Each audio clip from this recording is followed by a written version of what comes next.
घर आसली मुई मोर 8 क्लास वेकेशन थी। फिर घरे डिसाइड करले कि काली आंटी घर जिमा कहीं कि निहा जाऊ तांकर घर कैंसी भी ओकेजन थी।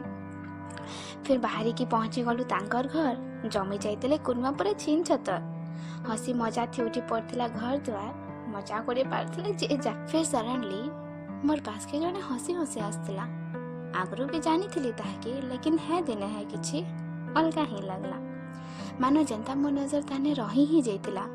एंता सिचुएशन थी लोक मानकर दलकन बहुत जोर है जैसे मोटा तो अटकी ही जाइतिला। एंता लगला से सॉन्ग नी ना एक लड़का को देखा तो ऐसा लगा मोर बैकग्राउंड ते बाजी जाउछे इता के तो आगरू भी देखी छे। फिर आज मते एतकी ये काहे जे भल लागुछे। फिर ना से मोर पास के आसला और कहला आ केंता मोटी भल अछु मैं आंसर देली हाँ तू केंता अछु। फिर आमर भितरे किछि कन्वर्सेशन चालू हुई थिला तो फिर से ताके के बाहर के डाकी नेला पता नहीं का हला छे मोर आंख ताके देखबार के खुशी बोलुथिला तार झलक टिके पाइबार के मन नुरी बोलुथिला तार संगे अलगा की कथा हेले दिही जली जाउथिला मते बुझा ही नहीं पड़थिला इटा मोर संगे काहे जाउथिला।